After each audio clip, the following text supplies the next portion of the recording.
Hello friends, Suprabhatam. आज से कक्षा 10वीं के लिए रिवीजन क्लासेस स्टार्ट हो रही है।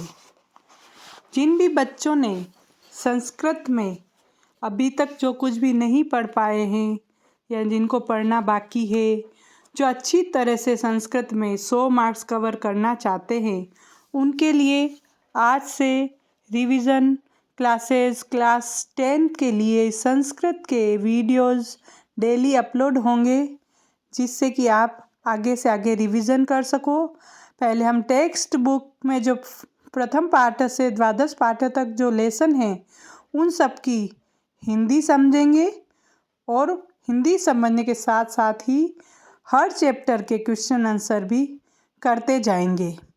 उसमें कोई भी आपको कमेंट करके पूछना हो क्वेश्चन तो आप पूछ सकते हैं, उसका जवाब आपको अतिशीघ्र मिल जाएगा। ठीक है, तो अब हम स्टार्ट करते हैं प्रथम पाठ से। प्रथम पाठ शुचि पर्यावरणम।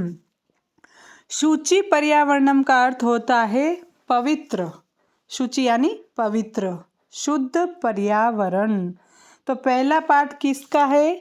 कवि हरिदत्त शर्मा ने लिखा है। प्रथम पाठ किसने लिखा है? कवि हरिदत्त शर्मा ने। तो अब शुरू करते हैं।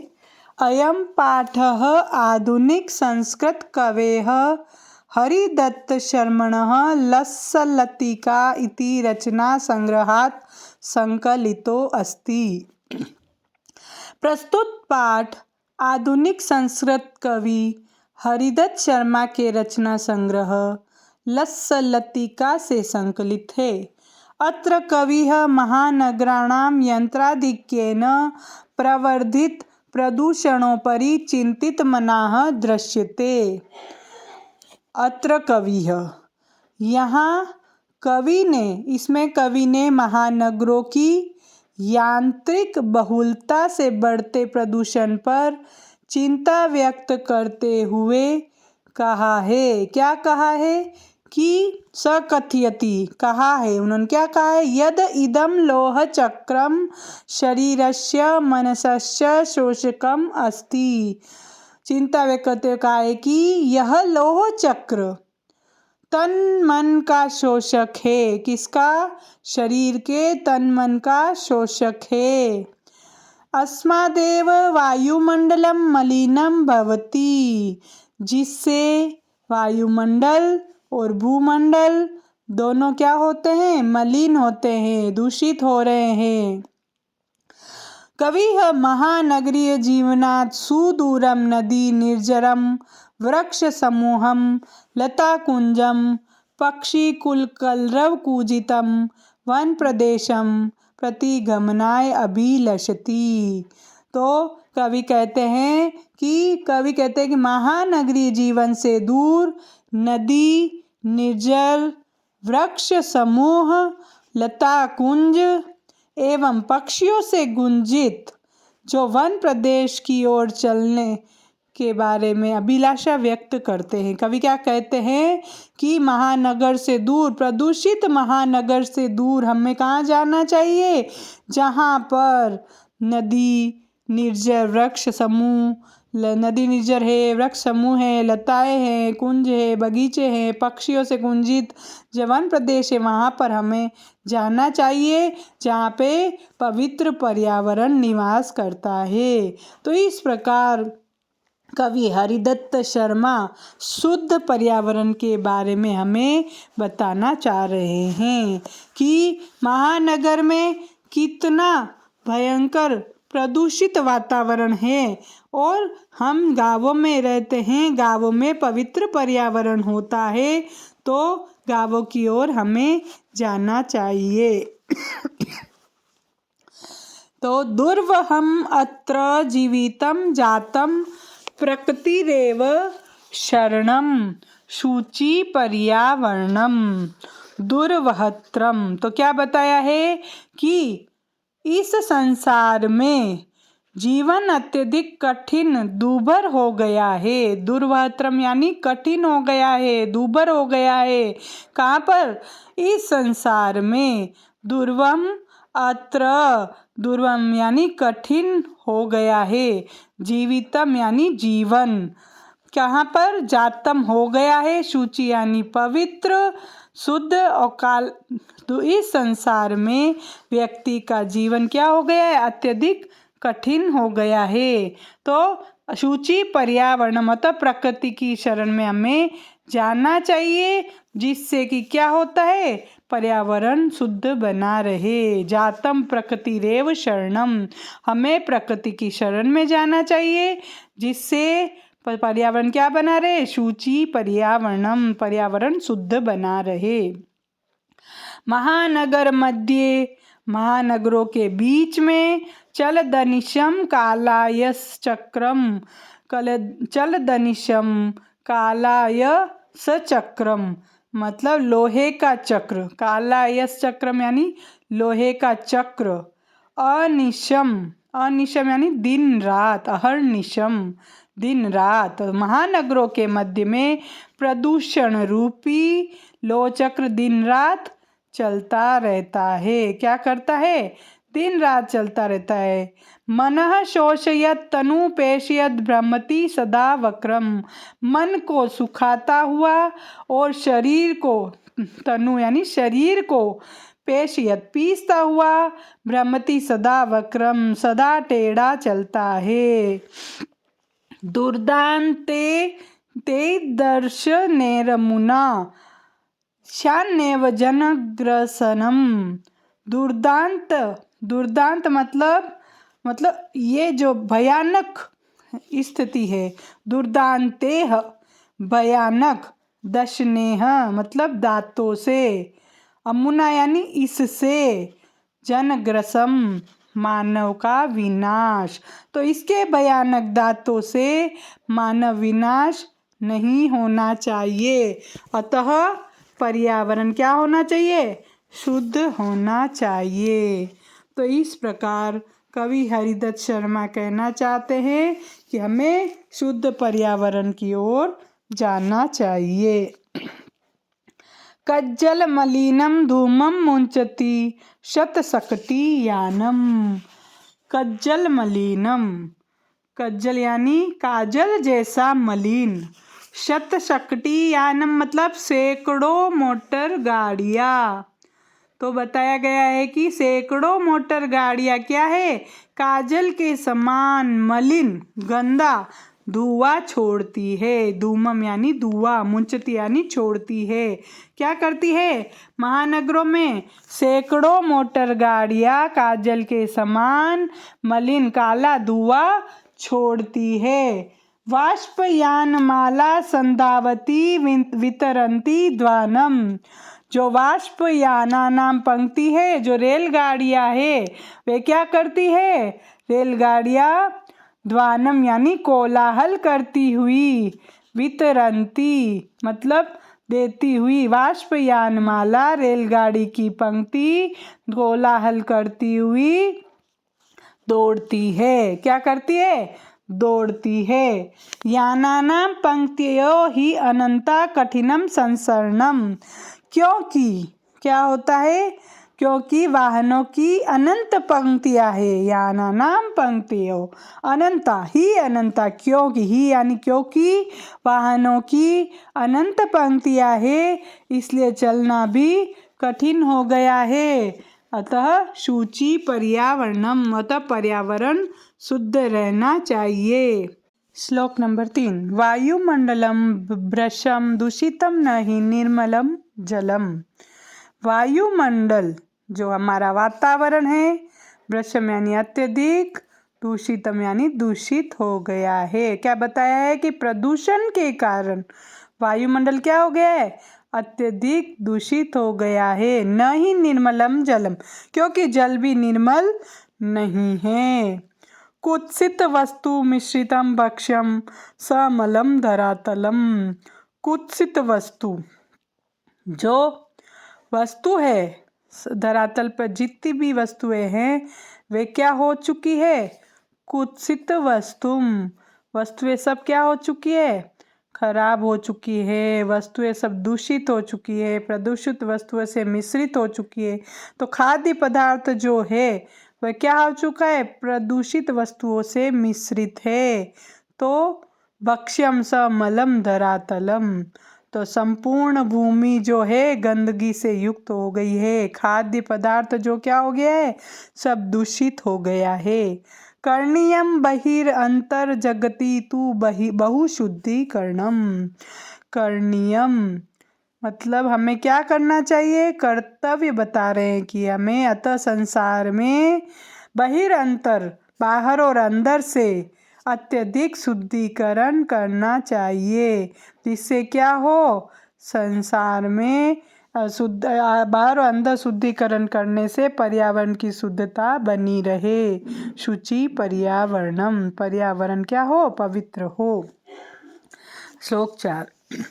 कंचित कालम नय माम अस्मान नगरात बहु दूरम।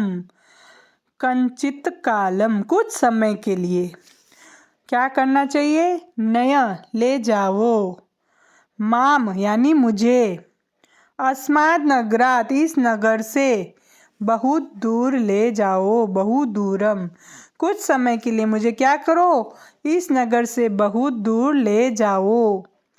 प्रपश्यामि ग्रामांते निर्जर नदी पयपूरम। प्रपश्यामि मतलब क्या करते हैं? मैं नदी, जल से भरा हुआ तालाब को मैं क्या करना चाहता हूँ? प्रपश्यामि अच्छी तरह से देखना चाहता हूँ। प्रपश्यामि ग्रामांते गांव में जो तालाब और झरने व नदी जो है उनको अच्छी तरह से क्या करना चाहता हूँ? ग्रामांते यानी गांव की सीमा पर जो जल से भरे हुए तालाब है, झरने हैं व नदी है, जिनको मैं क्या कर सकता हूँ? अच्छी तरह से देखूंगा। प्रपश्यामि देखूंगा। एकांते कांतारे क्षणमपि में स्यात् संचरणम। एकांत में जंगल में क्षण भर के लिए भी चाहे मेरा विचरण हो सके तो मैं वहाँ जाना चाहता हूँ। शुचि पर्यावरणम, पर्यावरण शुद्ध होना चाहिए। हरित तरुणाम ललित लतानाम माला रमणीयाः। हरित तरुणाम हरे भरे वृक्षों को और सुंदर लताओं को, रमणीया सुंदर। तो क्या कहना चाह रहे हैं कवि?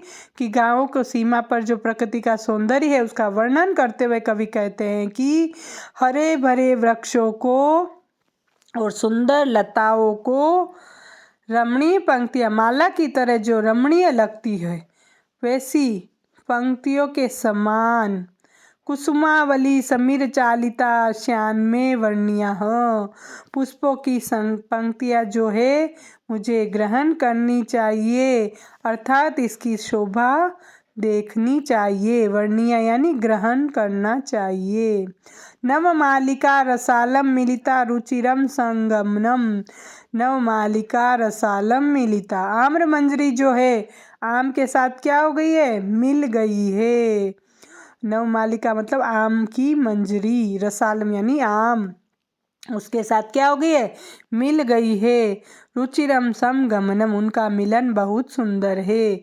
अतः क्या होना चाहिए? पर्यावरण स्वच्छ होना चाहिए, यही एकमात्र मेरा आश्रय है। अयि चल बंधो खग कुल कलरव गुंजित वन देशम। अयि बंधो, अरे कवि कहता है कि हे बंधु, पक्षियों के समूह की ध्वनि से गुंजायमान वन प्रदेश में चलो। अयि चल बंधो खग कुल कलरव गुंजित वन देशम।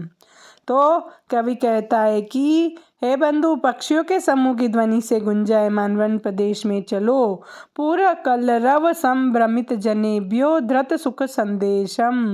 नगर के कोलाहल से भ्रमित लोगों के लिए सुख का संदेश दो। धृत सुख संदेशम, धृत यानी देओ, सुख का संदेश देओ। चाकचिक्य जालम नो कुर्यात् जीवितर सहरणम। चाकचिक्य जालम यानी चकाचौंध से युक्त जो संसार है, बाहरी जो संसार है, उस संसार के जीवन के आनंद को नष्ट न कर दे। अतः शुद्ध पर्यावरण ही एकमात्र आश्रय है। हमें शुद्ध पर्यावरण में जाना चाहिए। प्रस्तर तले लता तरु गुल्मा नो भवन्तु पिष्टाः। तो कवि कहना चाहता है कि प्रस्तर तले, जो पत्थरों के तल पर, शिला तल पर, लता तरु गुल्मा, लता वृक्ष और जो झाड़ी है, तो लता वृक्ष और झाड़ी पत्थरों के नीचे दबे हुए नहीं होने चाहिए। क्या नहीं होने चाहिए? लता वृक्ष और झाड़ी पत्थरों के नीचे दबे हुए नहीं होने चाहिए। पाषाणी सभ्यता निसर्गे श्यान समाविष्टाः। जो पाषाणी सभ्यता है, पर्वतमय पथरीली जो सभ्यता है, पथरीली सभ्यता प्रकृति में समाविष्ट नहीं होनी चाहिए। मानवाय जीवनम कामये नो जीवन मरणम। मैं मानव के लिए जीवन की कामना करता हूँ, जीवन के नष्ट होने की नहीं। अतः हमारा पर्यावरण शुद्ध बना रहना चाहिए। पर्यावरण क्या बना रहना चाहिए? अतः हमारा पर्यावरण शुद्ध बना रहना चाहिए। तो इस पाठ की हिंदी हमने पूरी कर ली। तो आप अपनी बुक सामने ले लीजिए और एक एक लाइन को सुनते रहिए और अर्थ को समझते रहिए। इससे आपका रिवीजन होता रहेगा। द्वितीय पाठः बुद्धिर्बलवती सदा। बुद्धि सदा बलवती होती है। ये शुक सप्तति से लिया गया है।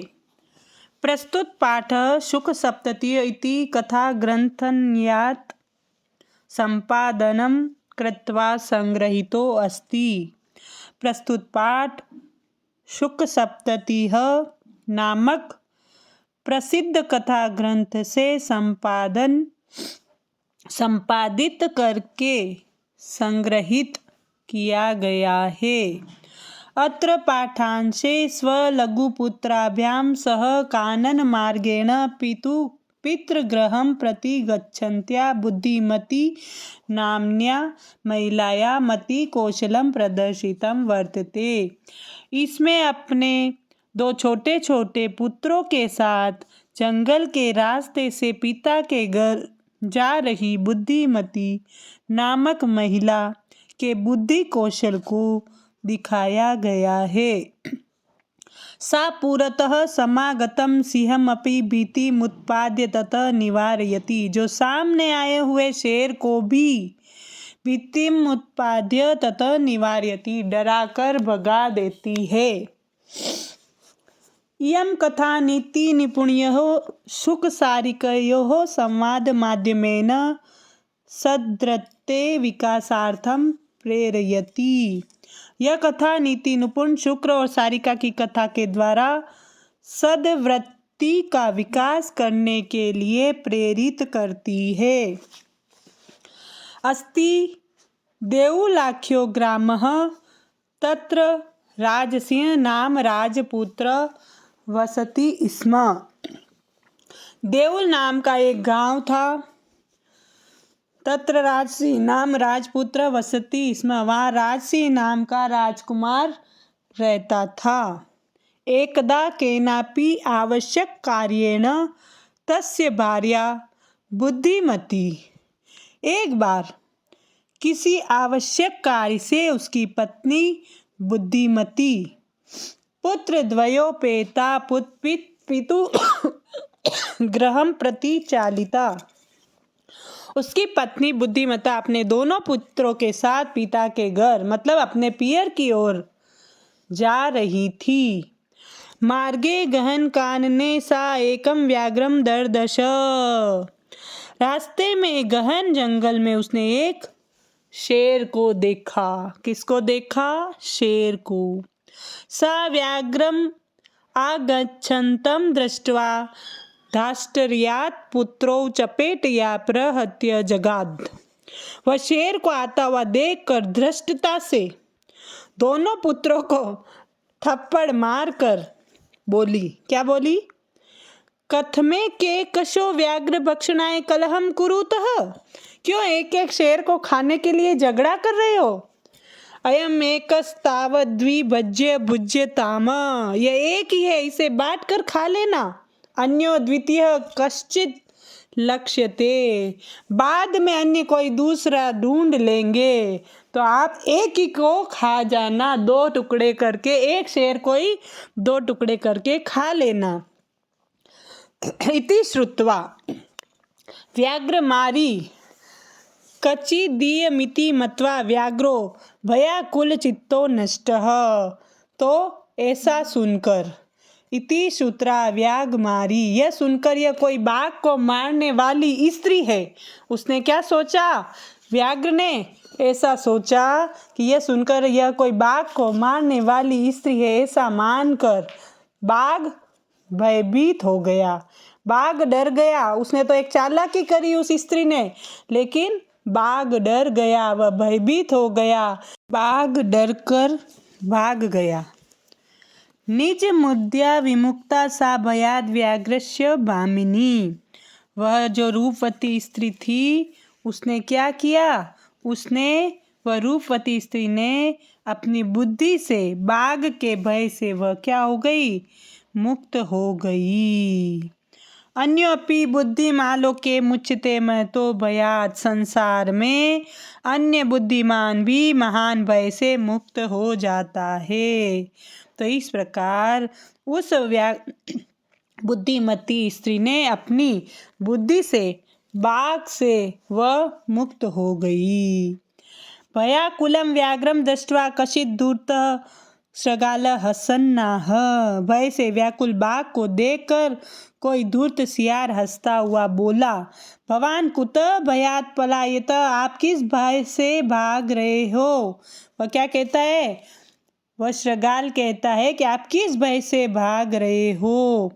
व्याघ्र कहता है गच्छ गच्छ जम्बुक, व्याघ्र कहता है कि जाओ जाओ सियार, तुम भी किसी गुप्त प्रदेश में चले जाओ। त्वमपि किंचित् गूढ़ प्रदेशम, तुम भी किसी गुप्त प्रदेश में चले जाओ। यतो व्याघ्र मारिति या शास्त्रे श्रूयते तथा अहम हंतुम आरब्ध परम गृहीत कर जीवितो नष्ट शीघ्रम तद्ग्रत, क्योंकि बाघ को मारने वाली स्त्री ऐसा जो शास्त्र में सुना जाता है वह मुझे मारने वाली थी, किंतु प्राण हथेली पर रखकर उसके सामने से मैं शीघ्र भाग आया हूँ।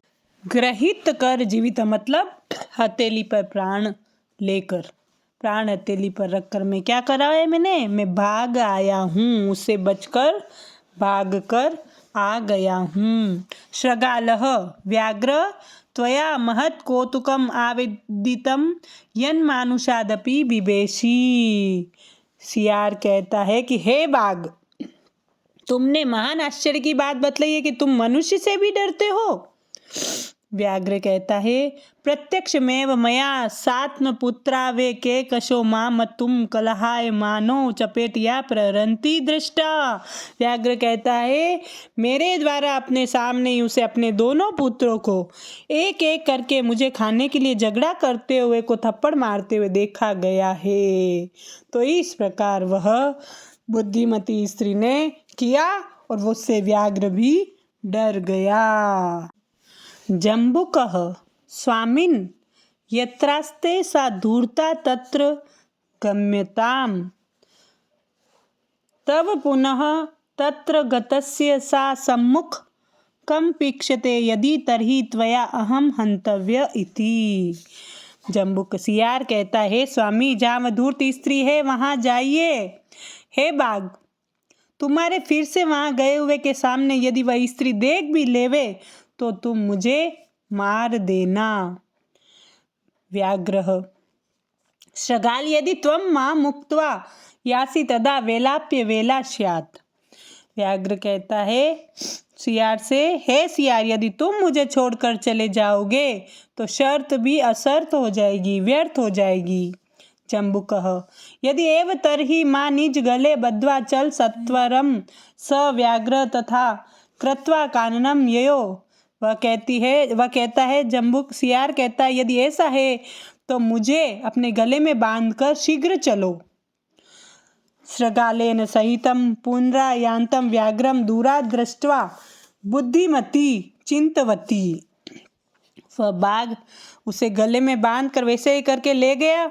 सियार के साथ फिर से आते हुए बाघ को दूर से ही देखकर बुद्धिमती ने सोचा, चिंतितवती सोचा, जम्बुक कृतोत्साहाद व्याघ्रात कथम मुच्यताम। सियार द्वारा उत्साहित किए गए बाघ से किस प्रकार मुक्त हुआ जाए। परम प्रत्युपन्नमति सा जम्बुक माक्षी पंत्यंग अंगुल्या तर्जन्यति उवाच। किंतु प्रत्युत्पन्न बुद्धि वाली वह स्त्री सियार को झिड़कती हुई और अंगुली से धमकाती हुई बोली, रे रे धूर्तत्वया दत्तम मह्यम व्याघ्र त्रयम पूरा। अरे अरे धूर्त, तुमने मेरे लिए पहले 3 बाघ दिए थे, विश्वास दिलाकर भी आज एक ही बाघ लाकर कैसे जा रहे हो, अब बोलो। विश्वास्याद्येक मानीय कथम यासी वद अधुना। वह बुद्धिमती स्त्री बोलती है कि अरे अरे धूर्त सियार, तुमने पहले मुझे 3 बाघ लाकर दिए थे, अब एक ही बाघ लाकर क्यों दे रहे हो। पहले तो 3 लाए थे, अब एक ही लेकर आए हो, विश्वास दिलाकर भी आज एक ही बाघ लाकर कैसे जा रहे हो, अब बोलो। इति उक्त्वा धाविता तूर्णम व्याघ्रमारी भयंकरा। ऐसा बोलकर वह जो व्याघ्रमारी जो थी बुद्धिमती स्त्री थी, वह ऐसा बोलकर बोली, शीघ्र दौड़। वह बुद्धिमता स्त्री शीघ्र दौड़ी, बहुत तेज दौड़ी, बाघ को मारने वाली वह शीघ्र ही दौड़ी। व्याघ्रो अपि सहसा नष्ट गलबद्ध शृगालकः। गले में बंधे हुए सियार वाला बाघ भी अचानक भाग गया। एवं प्रकारेण बुद्धिमती व्याघ्रजात भयात पुनरपि मुक्ता अभवत। इस प्रकार से वह बुद्धिमती स्त्री बाघ से उत्पन्न हुए भय से फिर से मुक्त हो गई। अतएव उच्यते, अतः कहा भी गया है, बुद्धिर बलवती तन्वी सर्वे कार्येषु सर्वदा। है कोमलांगी, हमेशा सभी कार्यों में बुद्धि ही बलवती होती है। अतः बुद्धि को क्या बताया है, बलवती बताया गया है। बुद्धि से सभी कार्य सिद्ध हो सकते हैं। अतः हमें किसी भी जगह पर अपनी बुद्धि का उपयोग करना चाहिए, जिससे कि हम हमारी प्रत्येक समस्या का निवारण कर सकते हैं। जिस प्रकार बाघ को देखकर बुद्धिमती नाम की स्त्री ने अपनी बुद्धि दिखाई और अपने दोनों बच्चों को और खुद को भी बचाया, तो इस प्रकार यह दूसरा पाठ भी संपूर्ण होता है।